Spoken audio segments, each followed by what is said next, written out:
second, and the typical push and shove at the back of the pack. Brody is now second.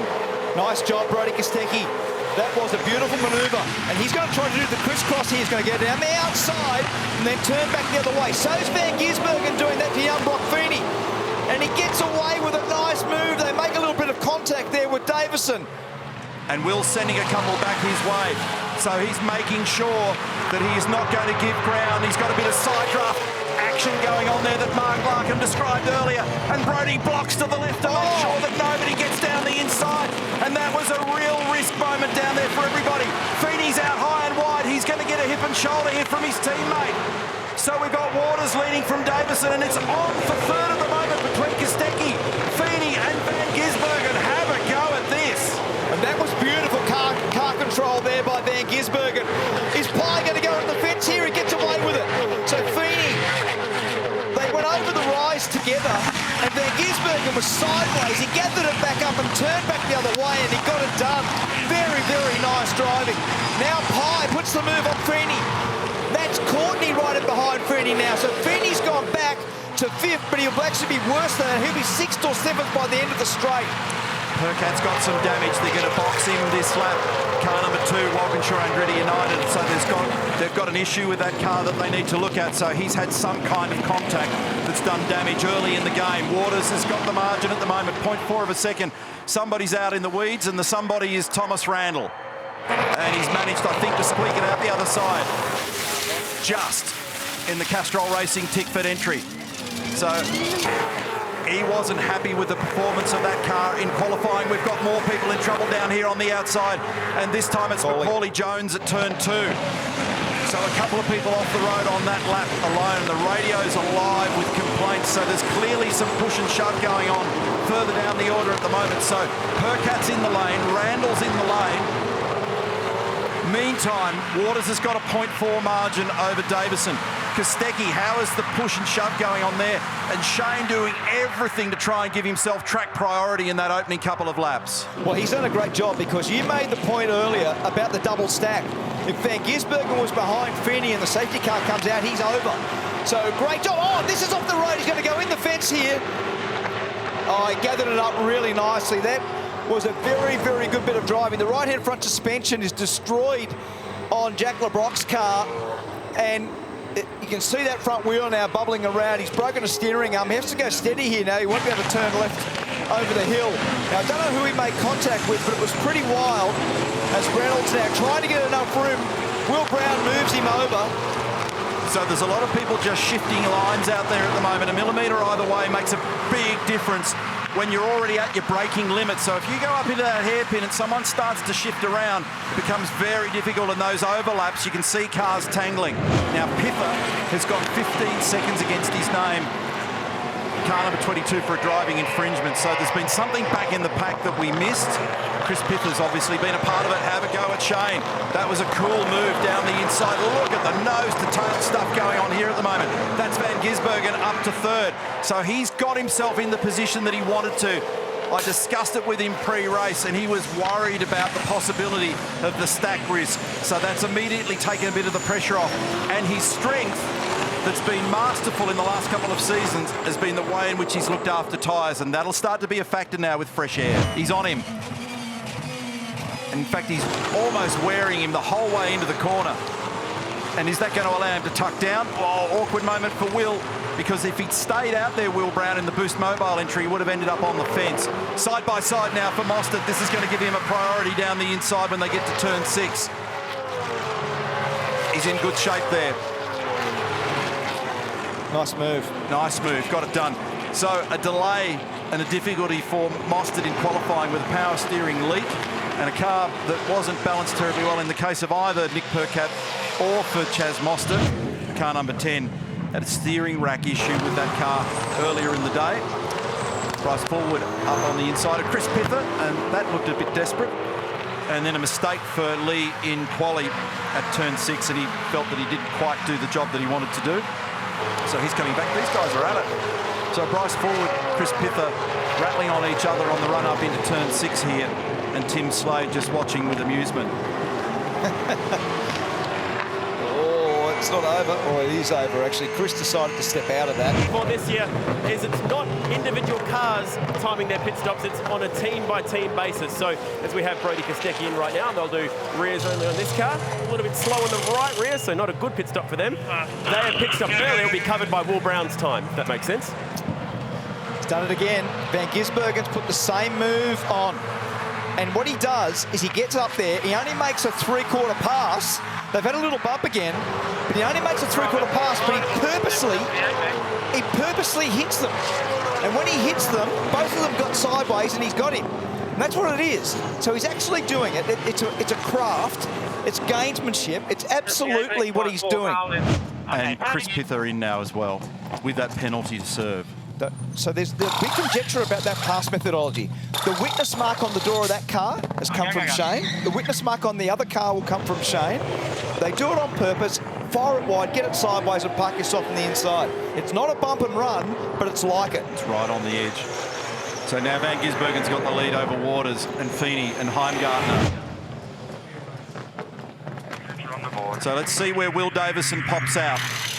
And where's Cam? Great. Gee, they rattled that on quickly. I think Will Davison's got him. He's going to be right there. I think he has. So close. Not going to be much in it, and Waters is going to be in this fight as well. It's going to be right on top of each other, and Van Gisbergen gets away with it by a fingernail. That was tight. So one tiny little mistake in that pit lane entry or departure or in the stationary portion, and that would have changed the game. Lost it. Championship leader. Nicely on the marks and beautifully stopped. When the wheels are stopped like that in terms of just stationary, you can get the gun on earlier. Well done. That boggled slightly on the left rear. Jake Kostecki's now in as well, car number 56. So there's only 4 cars remaining, isn't there, Croppo? 4 cars. Yeah, so Bradley's choosing to run Heimgartner along, which we've seen the Brad Jones Racing cars do previously. So he's now got a big cushion over Tim Slade after Mostert just peeled off. So some nice pit stops we've seen today. Some shockers also. So the best one that we've seen to 3.1. The worst one was Heimgartner with a 7.1. Going back and having a look at the R&J Batteries entry pit stop issues. So they dropped it and picked it back up again and got that right front on there now. Craig Baird and the group Motorsport Australia Race Control have looked at that and judged that there's no issue. Garth Tander described it before because there was actually a problem getting the gun on to begin with. So there'll be some frustration in the garage as a result of that. You imagine what Bradley's thinking. These guys have been battling pretty much the whole race, Scott Pye and Brock Feeney. They were separated for a little while. Now they're back again. Brock's trying to put a last-minute lunge on Scott. That was a really late dive. And he got it done. Scott Pye did a nice job to release the steering a little bit and give him a little bit of room as they got to the apex of turn 6. More of those Dunlop Super Soft tyres. Thomas Randall just came in and back out as well. Andy did the fastest lap. Oh, trouble here at the hairpin, and it involves the Penrite entry, David Reynolds and Mark Winterbottom. Can you get it going, mate? Can you get it going? So we took the shot and the cars are pointing backwards. So Reynolds was the car that you could see parked to the right. Mark Winterbottom's been able to get away again. And that car, if it can't be moved, can you get it going? Might trigger a red flag, beg your pardon, a safety car. No, there's another car actually. I think it's Mostert in the background, came to this event as the championship leader. And there's a lot of damage around the front of that car. That is substantial. One of the ones we took off. That right-hand front caved in there under the headlight to push that front air dam back against the tyre. So they won't be able to just change that tyre. They're actually going to battle to get that tyre off. Come on, boys.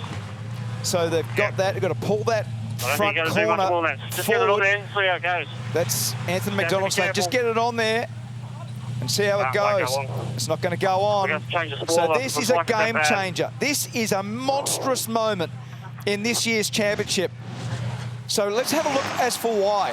So at the last minute, Frosty moves down the inside of David. They make contact, and nowhere to go. Chaz is just, he's an innocent bystander. Yeah. He was just parked in the wrong spot. And then he copped one from Heimgartner when he checked up as well. Here's the replay from a different angle. So it's Winterbottom down the inside, probably running out of lock, tags Reynolds, Mostert with nowhere to go, and then Heimgartner makes nose-to-tail contact lightly as well. Lots of different angles covering this one off. And if you try and make the dive down the inside... all teams, 15-second time penalty to car 18, driving Frosty's been infringement. penalised. So Mark Winterbottom penalised for his role in that. These guys are going to duke it out all the way to the checkered flag. But the margin up the front suggests that Van Gisbergen's home and hose now on this one and continues on his winning ways, and we saw it in great form in 2021. If he puts this together, he's going to get his second victory of 2022, and it'll move him on to career victory number 56. Out of the final corner, and it's been a fine performance by Shane Van Gisbergen to jump off the grid and make some cool moves en route to a special victory.